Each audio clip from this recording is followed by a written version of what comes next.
మాజీ ముఖ్యమంత్రి BRS party అధ్యక్షుడు కేసీఆర్ ఎర్రవెల్లి ఫామ్ హౌస్లో ఉన్నప్పటికీ, హైదరాబాద్ నుంచి దాదాపు ఒక 40 కిలోమీటర్ల దూరంలో ఉన్నప్పటికీ ఆయన మనసంతా జూబ్లీహిల్స్ పైనే ఉంది. జూబ్లీహిల్స్ ఉప ఎన్నిక పైనే ఉంది. జూబ్లీహిల్స్‌లో ఉప ఎన్నికలో మనం గెలుస్తామా లేదా? గెలవకపోతే ఏమిటి? గెలిస్తే ఏమిటి? ఎందుకంటే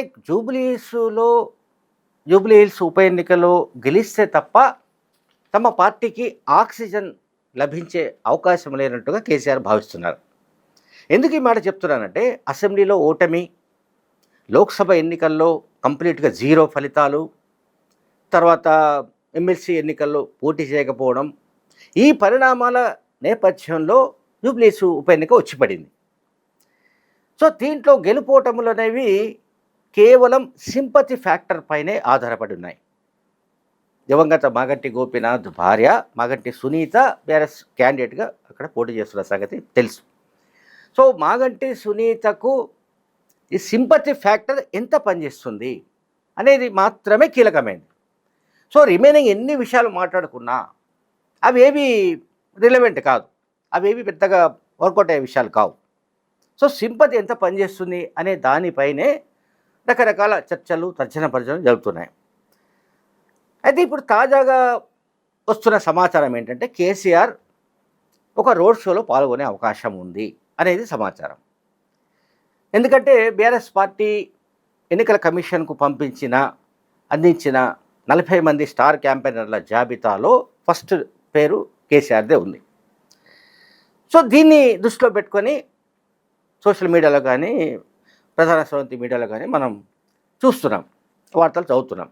కేసీఆర్ ఏదో ఒక రోజు హఠాత్తుగా ఒక రోడ్ షోలో ఆయన పాల్గొనే అవకాశం ఉంది, అంటే ప్రచారంలో ఆయన పాలు పంచుకునే అవకాశం ఉంది, ప్రచారంలో ఆయన భాగస్వామి అవకాశం ఉంది. సో కేసీఆర్ ప్రచారం చేస్తే తప్ప జూబ్లీహిల్స్ క్యాంపెయిన్కు కిక్కు రాదు అని బీఆర్ఎస్ పార్టీ నాయకులు, కొంతమంది క్యాడరు నమ్ముతున్నట్టుగా తెలుస్తోంది.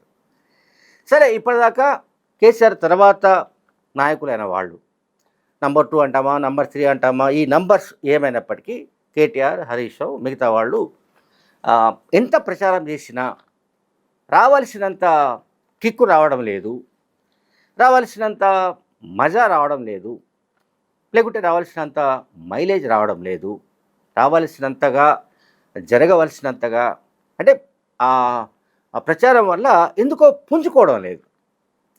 పార్టీ గ్రాఫ్ క్రమంగా తగ్గుతూ వస్తున్న వాతావరణం ఒకటి బీఆర్ఎస్ పార్టీకి కనిపిస్తోంది. ఈ రిపోర్ట్స్ ఎప్పటికప్పుడు కేసీఆర్కు వెళ్తున్నాయి, కేసీఆర్ తెలుసుకుంటున్నారు. అందువల్ల నేను ఈ వీడియోలో మొదట్లో చెప్పాను, కేసీఆర్ మనసంతా జూబ్లీహిల్స్ పైనే ఉంది. జూబ్లీహిల్స్ ఎన్నికల్లో గెలిస్తే తప్ప ప్రజలకు మళ్ళీ మనం పార్టీ ముఖం చూపించే పరిస్థితి లేదు. ప్రజల్లోకి మళ్ళీ వెళ్ళాలంటే ఖచ్చితంగా జూబ్లీహిల్స్ ఉప ఎన్నిక గెలవాల్సిందే, లేకపోతే దీని ఇంపాక్ట్ రేపు గ్రేటర్ హైదరాబాద్ మున్సిపల్ కార్పొరేషన్ ఎలక్షన్స్లో పడే అవకాశం ఉంది, అట్లాగే లోకల్ బాడీ ఎలక్షన్స్లో ప్రభావం చూపే అవకాశం ఉంది. సో దీని తర్వాత వచ్చే ప్రతి ఎన్నిక పైన జూబ్లీహిల్స్ ఉప ఎన్నిక ఫలితం ప్రభావం చూపే అవకాశం ఉంది. అంటే బీఆర్ఎస్ పార్టీకి ఇప్పుడు రైట్ నౌ ఆక్సిజన్ కావాలి. ఆ ఆక్సిజన్ జూబ్లీహిల్స్ ఉప ఎన్నిక గెలుపుతోనే సాధ్యమని కేసీఆర్ గట్టిగా నమ్ముతున్నాడు. సో ఈ వరుస ఓటముల తర్వాత జరుగుతున్న ఈ ఉప ఎన్నికల్లో ఎట్టి పరిస్థితులు గెలవాలి, మనం గెలిచి తీరాలి అని పార్టీ నాయకులకు ఆయన ఇదివరకే ఆదేశించారు. ఎటువంటి వ్యూహాలు రచించాలి ఏమిటి అనేది కూడా అవన్నీ కేసీఆర్ చెప్తున్నట్టుగా తెలుస్తోంది. సో బీఆర్ఎస్ తరపున ఎన్నికల ప్రచారానికి సంబంధించి right now KTR and Harish Rao front రన్నర్స్గా మనకు కనిపిస్తున్నారు. అయితే కేసీఆర్ ప్రచారం చేస్తారా లేదా అనేది సందేహాస్పదమే, అంటే అది అనుమానంగానే ఉంది. ఖచ్చితంగా మనం చెప్పలేం. కేసీఆర్ అన్ని రకాలుగా ఆలోచించే దిగుతాడు ఆయన రంగంలోకి. అంత సులభంగా మనం ఎవరమో చెప్పితే వచ్చే రకం కాదు.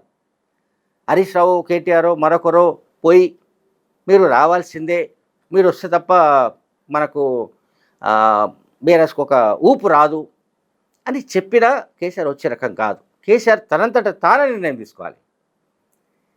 నేను ఈ క్యాంపెయిన్లో పాల్గొంటే టీఆర్ఎస్ పార్టీ గట్టిగా పోటీ ఇచ్చే అవకాశం ఉంటుంది, గెలిచే అవకాశాలు కూడా ఉంటాయి అని అనుకుంటేనే కేసీఆర్ రంగంలో దిగుతాడు. అదర్వైజ్ ఆ రంగంలో దిగే అవకాశం లేదు. రెండోది, కేసీఆర్ చాలా కాలంగా ఆయన తన ఫామ్ హౌస్కు పరిమితమై ఉన్నాడు. ఆయన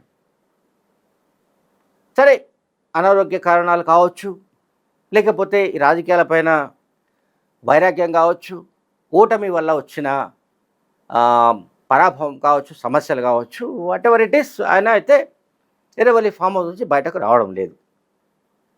అంటే ఇన్ ద సెన్స్ నేను చెప్పేది ఏంటంటే, రాజకీయ కార్యక్రమాల్లో ఆయన పాల్గొనడం లేదు. ఏప్రిల్ చివరిలో ఏప్రిల్ 27 అనుకోండి, ఏప్రిల్ 27న ఎల్కతుర్తిలో జరిగిన 25 ఏళ్ల పార్టీ మహోత్సవ సభ తర్వాత మళ్ళీ మనకు రాజకీయ సభల్లో ఆయన కనిపించలేదు.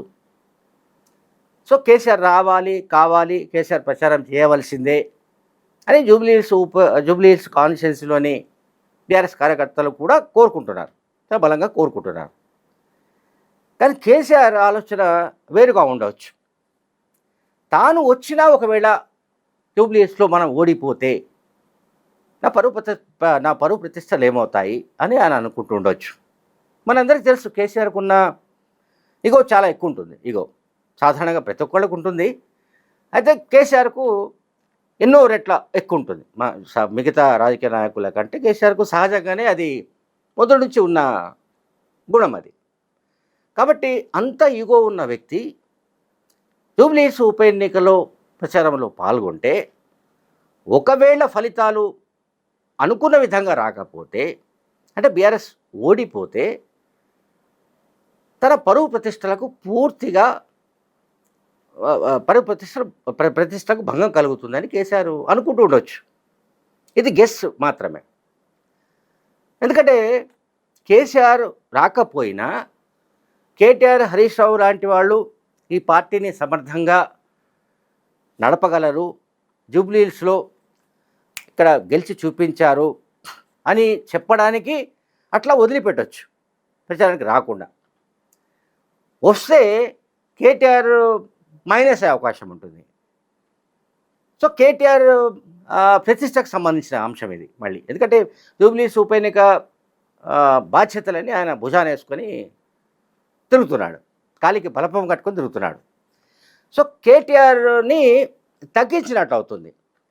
కనుక కేటీఆర్ని మొత్తం, అంటే ఈ బాధ్యతలని ఆయనకు అప్పగించిన కారణంగా కేటీఆరే మొత్తం ఈ ఎన్నికల ప్రచార సారథ్యం కావచ్చు, ఇతర అంశాలు కావచ్చు, అవన్నీ ఆయన భుజాన వేసుకొని తిరుగుతున్నాడు. కనుక సో మొత్తం భారాన్ని ఆయనపైన వదిలేయడం బెటర్ అని కూడా కేసీఆర్ అనుకుంటూ ఉండొచ్చు.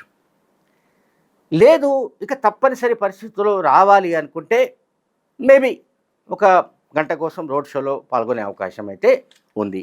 అయితే తెలంగాణ సమాజం నుంచి ఆయన చాలా ప్రశ్నలు ఎదుర్కోవాల్సి వస్తుంది.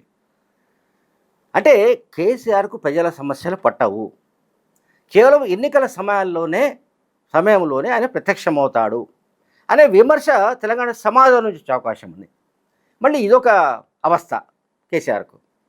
అందువల్ల నేను అనలైజ్ చేస్తున్న దాని ప్రకారం అయితే కేసీఆర్ ప్రచారానికి రాకపోవచ్చు, అదే సమయంలో వచ్చే అవకాశాలను కూడా తోసిపుచ్చలేము. Thank you very much.